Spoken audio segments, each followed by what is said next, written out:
Olá, meu nome é Guilherme Craveiro, eu sou advogado formado pela Universidade Católica de Santos, pós-graduado em Direito Penal e Processual Penal pela Escola Paulista de Direito. Tenho cursos em docência universitária na Fundação Getúlio Vargas e hoje em dia o curso de licenciatura em forma de R2 em Sociologia.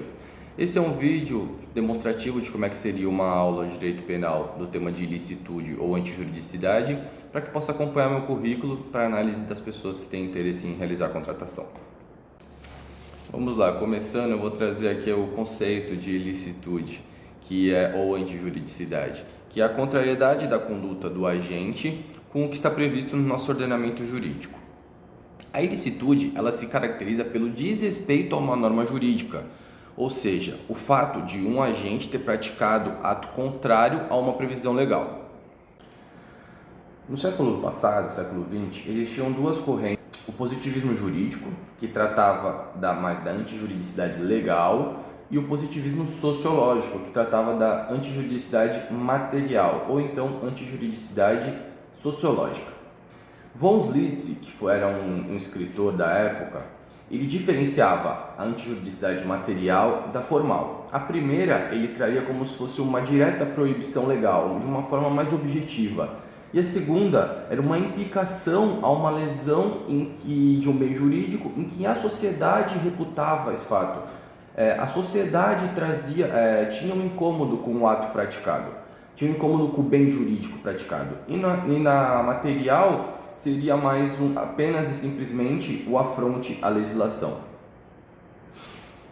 Vamos lá. O conceito de ilicitude formal é a mera contrariedade à previsão legal, ao nosso ordenamento jurídico, não tendo nenhuma preocupação com o dano social que esse fato venha a causar.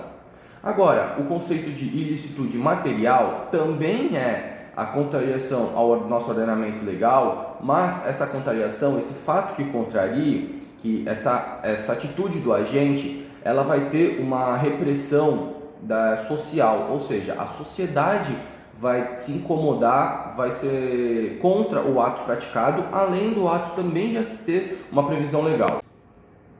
Pois bem, só para finalizar esse assunto, a ilicitude formal e material, elas têm a mesma característica. As duas são um fato que ocorre contra uma previsão legal. A diferença entre elas é a repulsa que a sociedade vai ter na material, certo? Então vamos lá. A ilicitude, ela também tem que ser objetiva. O julgamento da ilicitude no processo, ele tem que ser de maneira previsível. O juiz tem que ser previsível ao julgar a ilicitude do fato. Por quê? Porque a subjetividade da ilicitude vai trazer uma insegurança jurídica. Então, para a gente resguardar a nossa segurança jurídica, a ilicitude ela tem que ser sempre objetiva e trazer uma segurança e uma previsibilidade do julgamento dela. Certo, agora vamos falar da ilicitude genérica e a ilicitude específica. A ilicitude genérica é aquela que vai de encontro à norma abstrata, à lei abstrata. A ilicitude específica, o que diferencia é que ela possui termos específicos para se caracterizar, como por exemplo, indevidamente ou sem a justa causa. Isso é ilicitude específica. Quando o caput do artigo que qualifica, que tipifica o crime, tiver algum desses termos, entre outros, também existem alguns outros, nós estamos falando da ilicitude específica. Agora, quando for uma norma abstrata, por exemplo, matar alguém, a ilicitude, nesse caso, ela é genérica. Agora eu vou falar sobre as causas excludentes de ilicitude. Causas excludentes de ilicitude, elas excluem ou justificam o fato praticado. Ou seja, o fato ele deixa de ser ilícito quando a ilicitude for excluída pelo nosso ordenamento jurídico, certo? Agora eu vou falar sobre uma das causas de excludentes. Eu vou falar sobre as causas supralegais.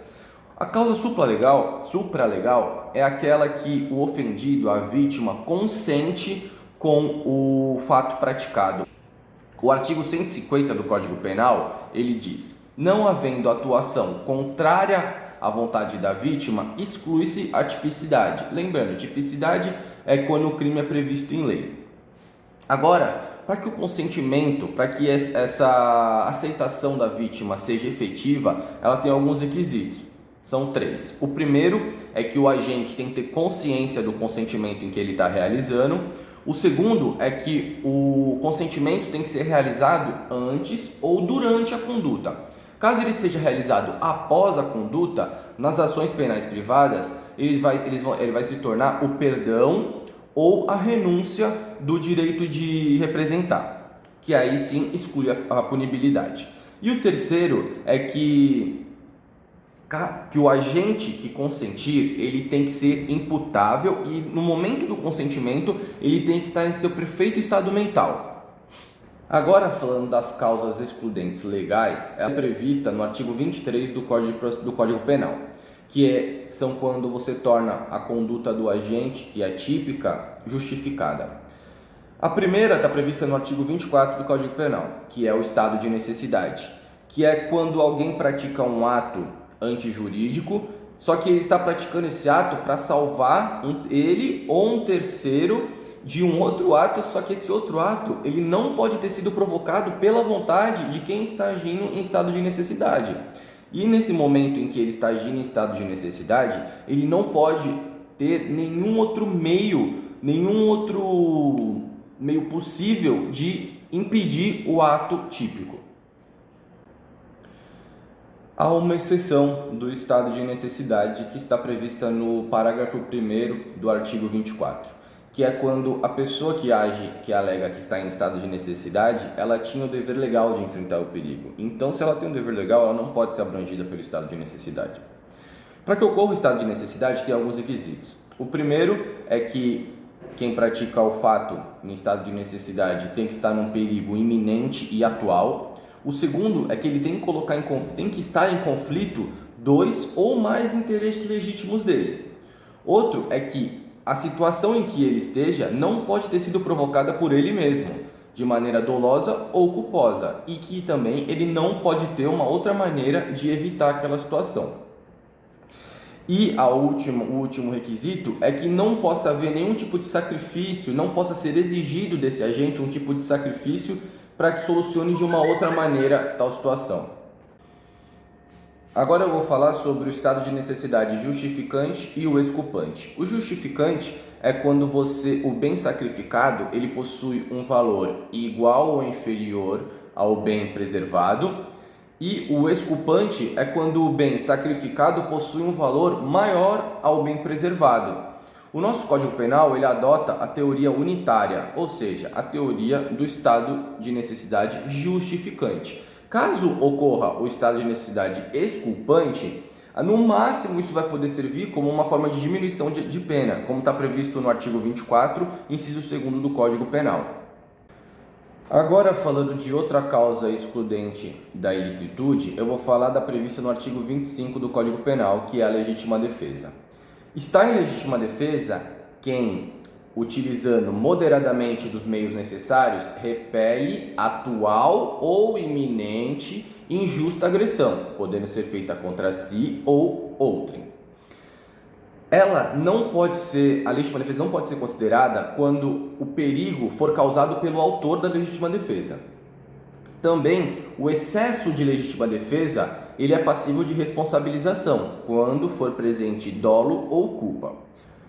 A legítima defesa recíproca, ela não existe, porque não tem como o autor do fato que sofre a legítima defesa, alegar uma legítima defesa para praticar o ato novamente contra. Seria uma coisa muito controversa, por isso o nosso ordenamento jurídico não prevê.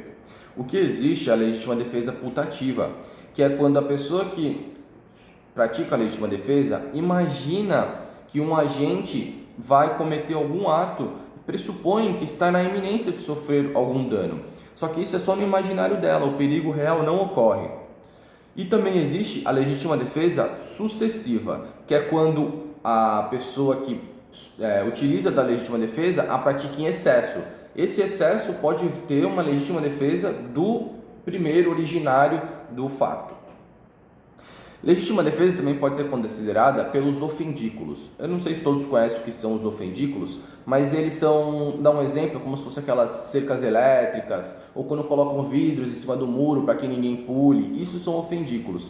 Os ofendículos eles têm que ser visíveis e eles têm que ser inacessíveis por terceiros de boa fé. Então, assim, os ofendículos eles são permitidos, porém, eles são permitidos de maneira visíveis e que não atinjam pessoas inocentes. As últimas duas causas excludentes de ilicitude são o estrito cumprimento do dever legal, que está previsto no artigo 23, inciso 3º do Código Penal, e o exercício regular de direito, que também está previsto no mesmo artigo e no mesmo inciso. Só que eles não têm uma definição específica. O estrito cumprimento do dever legal é quando a lei obriga algum agente a produzir um fato que no momento pode ser caracterizado como ilegal, como ilícito. Como, por exemplo, quando um policial mata alguém na rua, ele vai ser julgado, porém, muito possivelmente vai ser uma causa excludente de ilicitude. E o exercício regular do direito é quando alguém pratica um ato, exerce um direito que está garantido em si por lei. E esse ato ele não pode ser ilícito. Bom, essa foi a minha aula. Espero que vocês tenham gostado. A minha didática eu procuro dividir a aula em 3 partes, que seria como a primeira, a exposição do tema, a segunda, a gente abrindo para questões e a terceira com exercício fixador. Não nada muito grande, umas 3 perguntas de múltipla escolha ou uma pergunta dissertativa. Então é isso, espero que tenham gostado e até breve.